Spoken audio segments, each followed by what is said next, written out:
Hi friends, happy Sunday. তো তোমরা আজকে কি করছো? তোমাদের প্ল্যান কি? আজকে দিনটা তো সবারই ছুটি, তবে মহিলাদের তো ছুটি নেই, রান্না তো করতেই হয়, এটাই। আর সকালে ব্রেকফাস্ট পরোটা করেছি। তো আজকে ঘর ঝাড়াঝাড়ি হচ্ছে, লোক এসেছে, ঝাড়ছে। পুজো তো চলে আসলো, পুজোর আগে তো অনেক কাজ থাকে। ঝাড়াঝাড়ি হচ্ছে ঘর, ওকে। আর রান্না রুই মাছ হবে, ডাল হবে, লাউ ঘন্ট হবে, আর উচ্ছে ভাজা হবে, ঠিক আছে। তো এখনও স্নান হয়নি, কিছু হয়নি, ঝুল ঝুল ঝাড়ছে, তো কাজ আছে ঘরে। আজকে হাজব্যান্ডও ঘরে আছে। তো আমি এই তো বসে বসে কাজ দেখছি ওদের, ওকে। পরে আসছি। তো আমার স্নান হয়ে গেছে, পূজাও দিয়ে উঠলাম, গরমে একদম হয়ে যাচ্ছে, দেখছো তো। তো এখন ভাত দিয়েছি, মেসি খাচ্ছে, মাও খাচ্ছে, আমি একটু পরেই খাবো। আর ঘর ঝাড়া হচ্ছে, তো খুব নোংরা হয়ে আছে ঘরগুলো, এগুলো ঘর ধুবে ঝাড়বে তারপর, ওকে।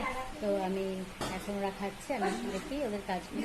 তো এখন আর কি কাজ, সেরকম কাজ নেই। চা করলাম, চা দিলাম মেস থেকে মাকে সবাইকে, আর হাওয়া খাচ্ছি কুলারে বসে, যে আমার মেস থেকে, ঠিক আছে। ভালো লাগছে না, গরমে